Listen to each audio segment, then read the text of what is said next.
What would you do if your neighbor built something on your land without asking?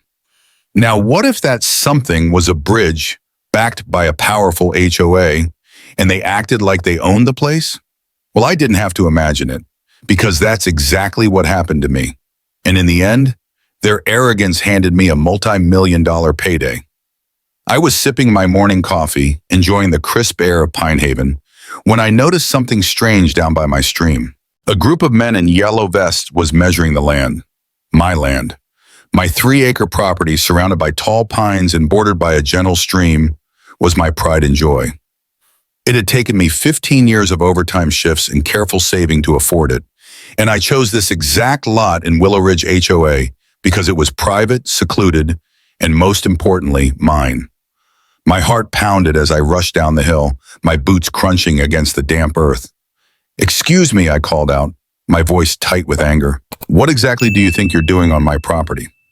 One of the workers, a young guy with uncertainty in his eyes, glanced up. "Just following orders, sir. HOA approved this bridge project last month." Bridge? Nobody had told me anything about a bridge. A sick feeling settled in my gut. "Who approved it?" The worker hesitated, then pointed toward the road. "You'll need to take that up with Ms. Whitmore. We're just doing our job." I turned and saw Karen Whitmore standing near my property line. Red blazer, pearl necklace, clipboard in hand, the very image of an HOA tyrant. Even from a distance, I could hear her giving orders like a general commanding her troops. I marched straight over, property deed in hand. "Karen, there must be some mistake. You can't build anything here without my permission." She barely looked up. "Oh, Jordan," she said, voice dripping with condescension. "The board voted unanimously last month. This bridge will increase property values and improve community access to the park. The notice was in the newsletter." I clenched my jaw. "I never received any notice. And more importantly, you're building on my land without permission. That's illegal." Karen smiled, that smug HOA president smile. "Don't be dramatic. It's just a small footbridge that benefits everyone. Why would you stand in the way of progress?" I pulled out my property survey. "This stream isn't common land. It's on my property. You have no right." She didn't even glance at it. "We've already allocated the funds. Construction starts tomorrow morning. I'm sure once it's finished, you'll see how lovely it is." My blood boiled as she turned her back on me and walked away, clipboard in hand. Nearby, 3 of my neighbors watched the confrontation, and when I turned to them, they quickly looked away. That night, I called Mark Callahan, a real estate attorney. "They can't just build on your property," he confirmed after reviewing my deed. "Your land extends to the north edge of the stream. This is a blatant trespassing." He promised to draft a cease and desist letter immediately. But the next morning, at the crack of dawn, construction equipment rolled in. I grabbed my phone and started recording. This wasn't just about a bridge anymore. This was war. I marched toward the construction crew, gripping the cease and desist letter in my hand. The foreman looked at the paper, then at me, his jaw tightening. "We're just following orders, sir," he muttered, refusing to meet my eyes. His workers hesitated for a brief moment before resuming their tasks, digging, drilling, hammering, as if my legal notice meant nothing. At the end of the week, concrete footings had been poured on both sides of my stream. Every morning I woke to the sound of heavy machinery violating my land. As the bridge took shape, more and more neighbors wandered over to watch, whispering among themselves. Some shot me cold, disapproving stares, as if I was the villain for standing up for my own property rights. I wasn't about to let this slide. I filed a formal complaint with the county zoning office, outlining the illegal construction and trespassing. But the next day I found something unsettling, my mailbox stuffed with angry notes from neighbors. "Stop blocking progress," one read. "Think about others for once." Another scrawled. It didn't stop there.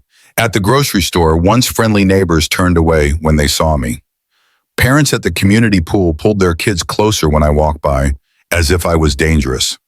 Someone even spray-painted "selfish" in bold red letters across my mailbox. I called Mark Callahan, my attorney, but he wasn't surprised. "They're trying to isolate you," he warned. "It's a classic pressure tactic. Don't engage. Document everything." Taking his advice, I installed security cameras around my property. Within days, my footage captured Karen Whitmore leading small groups of residents along my stream bank, gesturing toward the bridge as if it was some grand monument. "This will connect our community like never before," she proclaimed. "Imagine walking straight to the park without that long detour. If only some people weren't so stubborn about sharing." I clenched my jaw. She wasn't just ignoring my rights, she was actively turning the neighborhood against me. 2 weeks into construction, something else caught my eye. County surveyor marks had appeared overnight, stretching beyond where I thought my land ended. Suspicious, I dug through my files and double-checked my deed. Then I hired my own surveyor to confirm what I already feared. Karen had been working with outdated maps. The bridge wasn't just encroaching on my land. It extended 12 feet further onto my property than even they realized.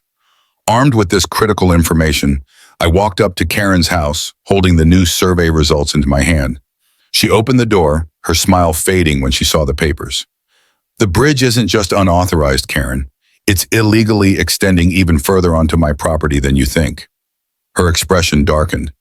"Surveys can be interpreted in different ways," she said coolly. "The community needs this bridge, and we're building it. Perhaps if you weren't so new here, you'd understand how things work in Willow Ridge HOA. I kept my voice steady, though anger simmered beneath my skin. "You mean ignoring property rights? The HOA board has already voted. Construction continues tomorrow." And with that, she slammed the door in my face. That night, my phone rang, unknown number. "This is Jordan Walker," I answered cautiously. "Mr. Walker," a woman's voice said. "I'm Emily Richardson, County Environmental Inspector. We received your complaint, but there's more you should know." I sat up straighter. "That stream on your property? It's part of a protected watershed. Any construction requires special permits. They don't have them." I exhaled slowly, a new realization clicking into place. This wasn't just trespassing anymore. Karen had violated environmental laws, and that was a fight she couldn't win. I grabbed my phone and hit record. This wasn't just about a bridge anymore. This was a direct challenge. Karen and her cronies weren't just trespassing on my land. They were celebrating their conquest, drinking champagne at 8 a.m., as if they had already won. I stepped outside, my boots crunching against the gravel. Conversations stopped mid-sentence. 20 pairs of eyes turned toward me, their smug smiles wavering as they realized I had been watching. "What a lovely surprise," I said, my voice calm but firm, still recording. "I wasn't aware I was hosting a party on my private property this morning." Karen Whitmore, ever the politician, kept her practiced smile. "We're just having a little bridge-warming celebration," she said, raising her glass. "You should join us, Jordan, instead of fighting progress." I let out a low chuckle. "Progress? You mean building on land you don't own without permission? That kind of progress?" I slowly panned my camera, counting. "I see 6 HOA board members here. Interesting. None of you responded to the legal cease and desist letter I sent." A murmur rippled through the crowd. Mrs. Henderson from the corner house looked visibly uncomfortable. "Karen told us this was all handled properly," she muttered, "that you were just being difficult." I raised a brow. "Oh, did she also mention the county environmental inspector who visited yesterday? The one who confirmed that this construction violates protected watershed regulations?" Karen's face darkened, her composure slipping for the first time. "Don't listen to his scare tactics," she snapped. "We have all necessary permissions." I turned the camera back to my own face, smirking. "That's interesting, Karen, because I have everything documented. The unauthorized construction, the trespassing, and today's little champagne party. I'm sure my attorney will be fascinated." The crowd dispersed quickly, Karen's confidence crumbling as she stood alone by her precious half-built bridge. Before walking away, she leaned in, her voice a venomous hiss. "You're making enemies you can't afford, Jordan. This neighborhood has ways of dealing with troublemakers." That afternoon, I found my car tires slashed in my driveway. My security cameras caught nothing, but the message was clear. I called Mark Callahan. "They're escalating it," I told him. "What can we do to shut this down faster?"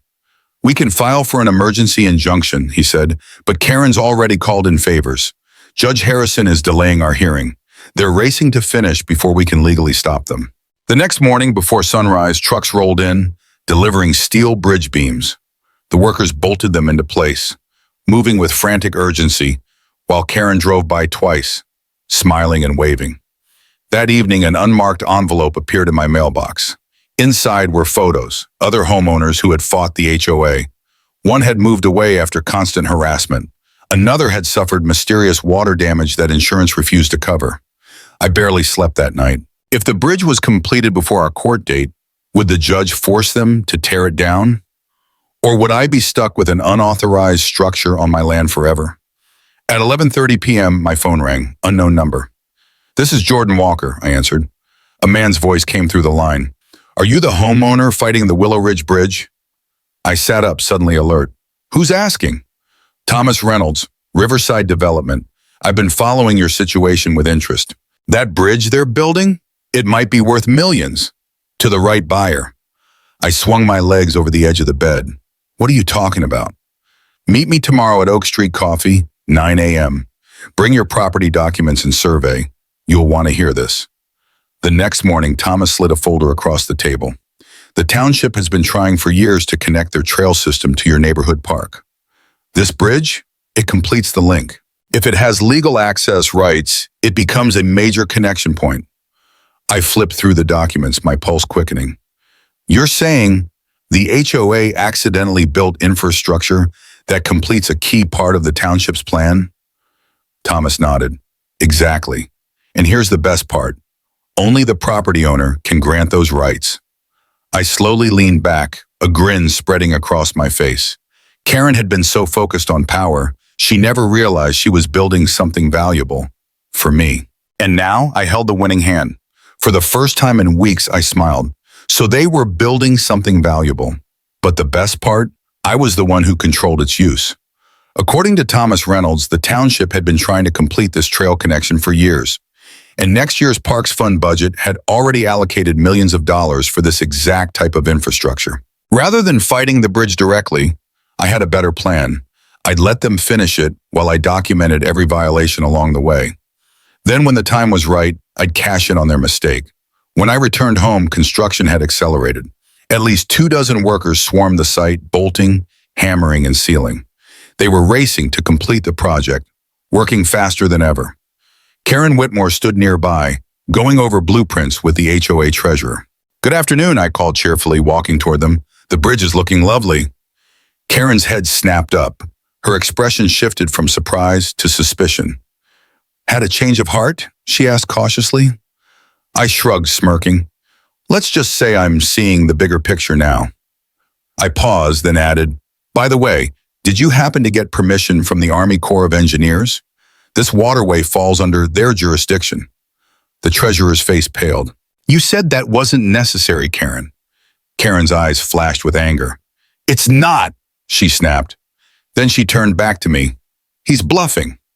I shrugged again, acting indifferent. "Might want to double-check federal regulations before making that claim. But please, by all means, keep building. I'm fascinated to see the finished product." Their confusion at my sudden shift was almost comical. As I walked away, I heard Karen hiss to the treasurer, "Find out what he's planning." Over the next week, I methodically built my case. Emily Richardson from the Environmental Office provided documentation of watershed violations. The county inspector confirmed that no structural permits had been filed. I even discovered that Karen had lied to her own board, claiming she had my written permission for the project. By the time the bridge neared completion, the HOA had installed lighting, railings, and decorative elements. A large sign appeared announcing, "Grand Opening, Saturday, Connecting Our Community." But Karen had no idea that Saturday's event would be her downfall. Friday night, my phone rang. It was Mrs. Henderson, the elderly woman from the corner house. Her voice was frantic. "Karen's holding an emergency board meeting," she whispered. "She knows something's wrong, but she won't tell us what. She's trying to get us to sign paperwork transferring liability from the HOA to individual board members." I let out a low whistle. "Don't sign anything," I advised. "And Mrs. Henderson, you might want to attend the grand opening tomorrow. It's going to be educational." Saturday morning arrived with perfect blue skies. Karen had gone all out. A ribbon stretched across the bridge entrance, and local news crews had arrived to cover the community achievement. Neighbors gathered, though many looked uncomfortable when they spotted me standing quietly at the edge of the crowd. Karen stepped forward, holding a pair of giant ceremonial scissors. Just as she opened her mouth to speak, a black SUV pulled up. Men and women in official jackets stepped out. County Zoning Board, Environmental Office, Township Manager. Karen froze mid-sentence. The scissors hung limply in her hands as the officials approached. A neighbor standing beside me whispered, "What's happening?" I smiled, stepping forward. "I believe we're about to find out who really owns this bridge and what it's actually worth." 3 days later, a certified letter arrived from the HOA's legal team. Karen wasted no time. The letter accused me of interfering with community improvements and claimed that by not physically blocking construction, I had given implied consent. It even threatened a countersuit, arguing that my opposition was lowering property values. I took a photo of the letter and sent it to my attorney, Mark Callahan. He called me within minutes, laughing. "They're scared," he said. "This letter proves they know they've messed up. Implied consent isn't a thing when they've trespassed on clearly marked private property. We have your no trespassing signs on file, your cease and desist notices, and police reports." "So," I asked, "what's our next move?" Mark chuckled. "We wait." "Wait? Oh yeah, they'll come to you." Mark was right. That evening, as I was fixing dinner, my doorbell rang. I opened the door to find Karen standing alone on my porch. For the first time since this started, her usual confidence was gone. Her posture wasn't as strong. Her smile was missing. And her voice, when she finally spoke, it almost sounded like pleading. "May I come in?" For the first time since this nightmare began, Karen Whitmore looked defeated. She stood on my porch, her usual confidence cracked. There were dark circles under her eyes, her shoulders slightly slumped. "May I come in?" she asked, trying to sound authoritative, but the edge was gone. I stepped aside, leading her to my kitchen table. I offered coffee. She declined. Karen took a deep breath and placed a folder on the table. "The HOA board has considered your situation," she began, as if doing me a favor. "We understand there's been some confusion about the bridge project." I let out a short laugh. "No confusion on my part. You built on my land without permission. That's trespassing and property damage." She flinched but quickly recovered. "We can work something out," she said, her voice taking on a tone I'd never heard before, pleading. "The HOA will purchase an easement for a reasonable fee. We've prepared an offer." She slid the folder across the table. Inside was a contract. $25,000 for permanent easement rights. The bridge and surrounding paths would become HOA-controlled property. I closed the folder without signing. "Define reasonable," I said flatly. Karen's jaw tightened. "That's more than fair. The bridge benefits your property too. It increases your land value." I leaned back. "Funny you should mention land value. I've had 3 appraisers out this week. Do you know what they valued my property at with this new connecting point you created?" She didn't answer, but her fingers gripped her purse strap a little tighter. "Much more than $25,000, I continued. "Try adding a few zeros." Karen's face flushed red. "That's absurd. No easement is worth millions." "Pine Haven Township seems to disagree," I said. "They've been trying to connect their trail system to our park for years, and your bridge just made it possible." Karen's face turned pale. "We won't be extorted," she snapped. "That's our final offer. Otherwise, we'll contest any sale and tie you up in court for years." I smiled. "You built on protected wetlands without permits. The EPA and state environmental agencies tend to take that very seriously." Her confidence wavered. "You wouldn't..." I folded my arms. "You started this, Karen, not me." As she gathered her purse to leave, my phone rang. The caller ID flashed. Daniel Cooper, Pine Haven Township Manager. Karen saw the name and froze. I answered the call, stepping into the living room. "Jordan," Daniel said without preamble, "we've increased our offer. The council voted unanimously tonight. $7 million for your property and all access rights. We want to create a public nature corridor connecting our communities." I glanced toward the kitchen, loud enough for Karen to hear. "I'll consider it," I said, grinning. "Send over the paperwork." When I returned, Karen stood rigid by the door. $7 million, she whispered. "That's impossible." I shrugged. "You created a valuable connection point, just not valuable to you." Her hand trembled as she reached for the doorknob. "This isn't over," she muttered. "The HOA won't allow you to sell to outsiders without approval." I smirked. "Check your bylaws again, Karen. There's nothing preventing sales to municipal governments." Her face fell. With one last glare, she turned and stormed out. I sat at my kitchen table, staring at the HOA's pathetic offer. Then my phone buzzed. Neighbors had heard the rumors. Some expressed support, others worried about outsiders taking over. Eleanor from 2 doors down texted, "Whatever you decide, some of us understand why." Karen went too far this time. The next morning, flyers appeared on every door in the neighborhood, every door except mine. In bold red letters, they read, "Emergency HOA meeting threat to community integrity. All must attend." I smirked as I snapped a photo of the flyer. Mark Callahan called me later that afternoon. "I told you this would happen. They're going to try to rally the community against you." "Let them," I said. "The deeper they dig this hole, the harder they'll fall." The officials arrived unannounced, responding to what I could only assume was an anonymous tip. They posted stop work orders on the construction site, took samples and photographs, and interviewed workers. The construction crew looked confused and annoyed, slowly packing up their equipment as the reality set in. The project was officially halted. As the officials were leaving, my doorbell rang. A reporter from the local newspaper stood on my porch, a photographer by her side. "Mr. Reynolds gave me your contact information," she said. "We're doing a story on development disputes and environmental protection. He mentioned your situation might be newsworthy." I invited her in. As we talked, I laid out my documentation.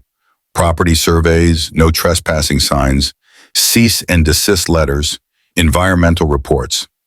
"So the HOA began building without your permission, without permits, on protected land, and now a neighboring township wants to purchase your property for a public nature corridor?" she clarified, taking notes rapidly. "That's correct," I confirmed. "And how has the HOA responded?" I smirked. "They offered me $25,000 for what the township values at $7 million, and they threatened legal action if I don't accept." Her eyebrows shot up. "May I quote you on that?" "Absolutely." As she was leaving, Karen's car screeched to a halt in front of my house. She jumped out, her face twisted with rage, and stormed up my walkway. "What lies are you spreading now?" she shouted. The reporter turned, her notepad ready. "Mrs. Whitmore, perfect timing," she said cheerfully. "I'd love to get the HOA's perspective on building a bridge without environmental permits. Our readers are very concerned about wetland protection." Karen froze mid-step. She blinked rapidly, realizing she was on record. "No comment," she muttered, retreating to her car. The news story ran the next day. HOA bridge project halted. Environmental concerns and property rights clash. The article detailed the unpermitted construction on protected wetlands, the legal violations, and Pine Haven Township's interest in purchasing the land for $7 million. By mid-afternoon, my phone wouldn't stop ringing. Neighbors, developers, environmental groups, even Karen's husband. I let everything go to voicemail, except one call, the Pine Haven Township Council. "We're scheduling a public meeting to discuss the purchase," they confirmed. What Karen didn't know was that I had already spoken to my attorney about donating part of the land as a conservation easement, giving me a massive tax benefit while ensuring the wetlands remain protected forever. That evening, I watched from my window as cars flooded the community center parking lot. Karen had called an emergency HOA meeting. I wasn't invited, but I didn't need to be there. The newspaper article, the stop work orders, and the township's interest had shifted the power dynamic completely. My phone buzzed, a text from Eleanor. "Karen is losing it. Board members are questioning her decisions. Some are suggesting her removal as president. How soon will you decide about selling?" I smiled and typed back, "Soon, very soon." The next morning, flyers appeared on every door in the neighborhood. Every door except mine. "Emergency HOA meeting, threat to community integrity, all must attend." I smirked as I snapped a photo of it. Mark Callahan called later that afternoon. "They're desperate," he said. "They're going to try to rally the community against you." "Let them," I said. "They're digging their own grave." I arrived early and took a seat in the back. The room buzzed with whispers, until people noticed me. Parents pulled their children closer as if I were some dangerous outsider. Then Karen stormed in. 5 minutes late, Her designer heels clicked loudly across the floor, her face red, her normally perfect hair slightly messy. She slammed the gavel down so hard it echoed through the room. "This meeting will come to order," she snapped. "We face a crisis that threatens our entire community."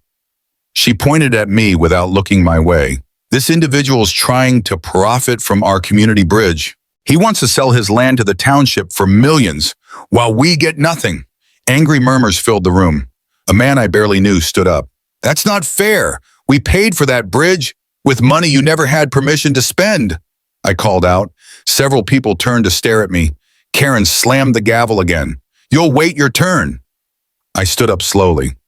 "Actually," I said, grinning, "I think it's my turn now." I turned toward the side door. It swung open. In walked 5 people. County Inspector Johnson, Environmental Officer Rivera, Township Planner Davis, Wetland Specialist Wong, and my attorney, Miss Murphy. Karen's face drained of color. "Who are these people?" she demanded, her voice rising in panic. I walked to the front of the room. "The people who actually have authority here." I pulled out my folder of documents and photos. "Let's show everyone what's really been happening." I connected my laptop to the projector. The first image appeared, my original property survey, clear boundary markers. Next, time-stamped photos of construction beginning without my permission, followed by copies of my cease and desist letters. I turned back to the room. "This isn't a community bridge." I looked straight at Karen. "It's trespassing, pure and simple." For a long moment, no one spoke. The room was thick with tension as Eleanor, my once loyal neighbor who had stood by Karen Whitmore at her bridge warming party, slowly rose from her seat. She turned toward Karen, her expression unreadable. "Did you ever actually ask permission to build on his land?" she asked, her voice cutting through the murmurs. Karen's face twisted in indignation. "It was implied," she snapped. "He didn't stop us soon enough." At that, my attorney, Mark Callahan, stepped forward and held up a stack of time-stamped cease and desist letters. "My client acted immediately," he said firmly. "There was no implication, only trespassing." The room was silent. Then Eleanor did something unexpected. She walked over to me right in front of everyone. "I'm sorry," she said, loud enough for all to hear. "We had no idea. She never got your permission. We thought you were just being difficult about the details." One by one, other neighbors began stepping forward. Some apologized, some simply asked questions. The carefully orchestrated outrage Karen had fueled crumbled before her eyes. The HOA board members huddled together, whispering furiously. Through the glass window of the side room, I could see them arguing, their voices rising. Then, something unprecedented happened. 2 board members yanked off their HOA pins, threw them onto the table, and stormed out. Karen's face was pale, her control slipping through her fingers. I stepped outside for a breath of fresh air. The township planner, Daniel Cooper, followed me. "We can increase our offer to $7.5 million, he said quietly. "The council is meeting tomorrow. This is exactly what we've been waiting for." I glanced back into the meeting room. Through the window, I watched Karen red-faced and screaming at the remaining board members. I smiled. "Let me sleep on it," I said. "I have a feeling the board might have a new president by morning." At 6:15 the next morning, my phone rang. I fumbled to answer. "Hello? Is this the future millionaire?" I sat up, fully awake now. "Thomas?" It was Thomas Reynolds, the real estate developer who had first opened my eyes to the bridge's true value. "Turn on your local news. Right now, Channel 8. I grabbed the remote, clicked on the TV, and my jaw dropped. There, on screen, stood Karen Whitmore, being interviewed outside her house. The headline at the bottom read, "HOA President Resigns Amid Bridge Scandal." Karen's voice was shaking slightly as she tried to hold on to what little dignity she had left. "I acted with the community's best interests at heart," she said. "There was no intentional wrongdoing." The reporter didn't let up. "Sources say you proceeded without permission from the landowner and without the required permits. Is that correct?" Karen's famous pearl necklace, the one she always wore, suddenly looked too tight around her throat. She swallowed hard, then muttered, "No comment." And with that, she turned and hurried back inside her house. The camera panned to show Eleanor standing nearby. "We've elected an interim board," she explained. "Our first priority is resolving this situation fairly for everyone involved." I turned down the volume and immediately called Eleanor.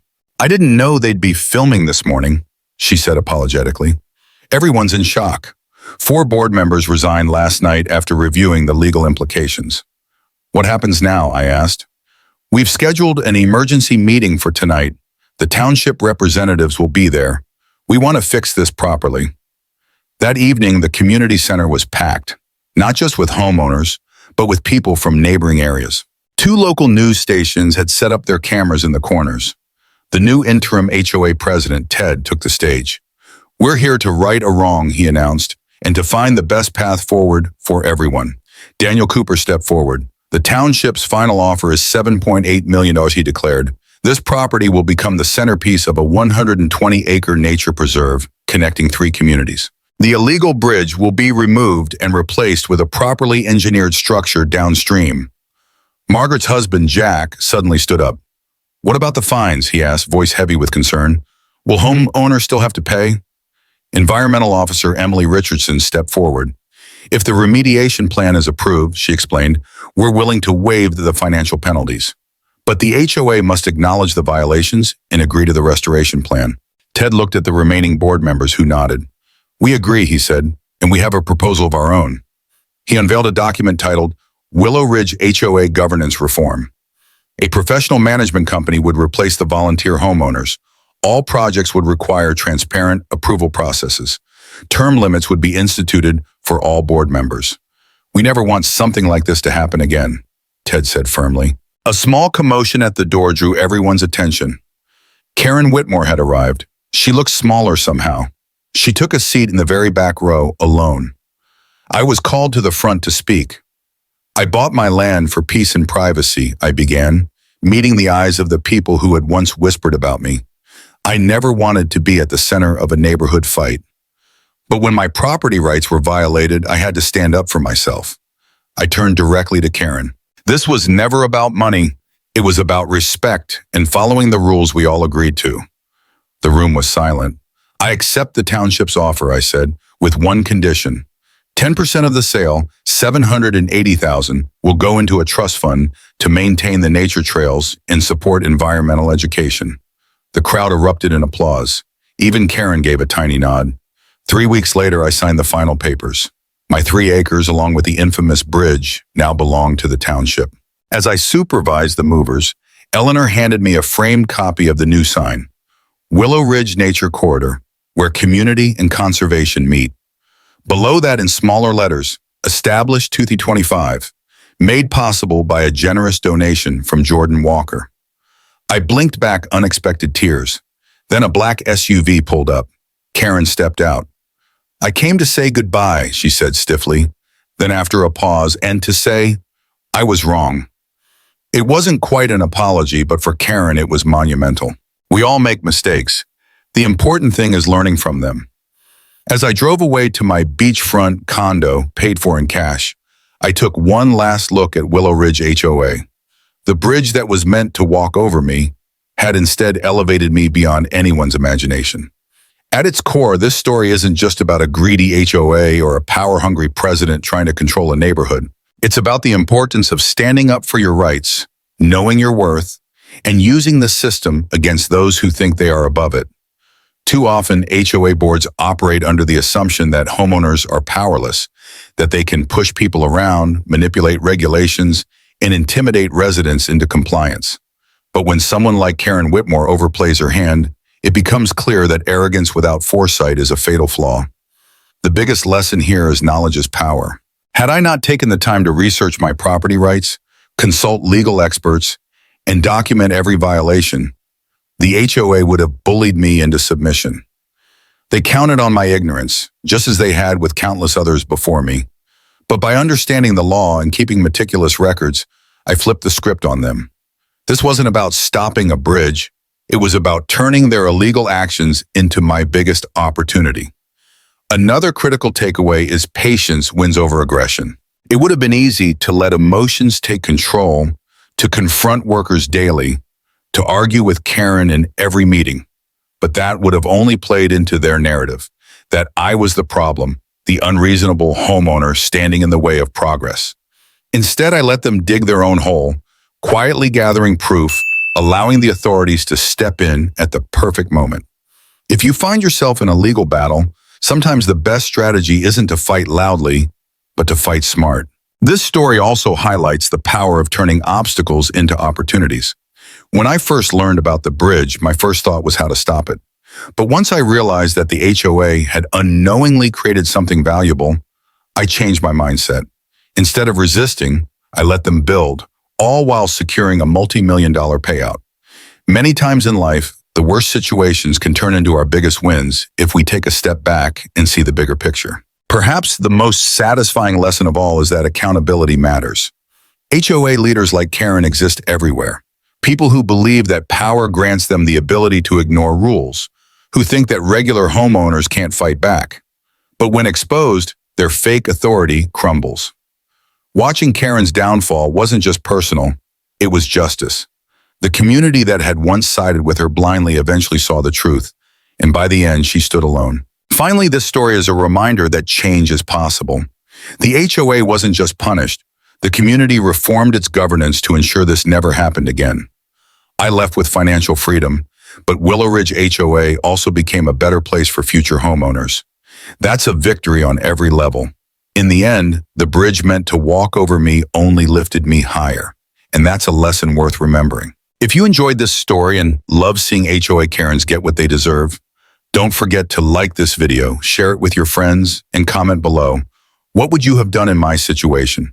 And most importantly, subscribe to the channel and turn on notifications so you never miss a crazy HOA story like this. More epic tales of justice are coming soon.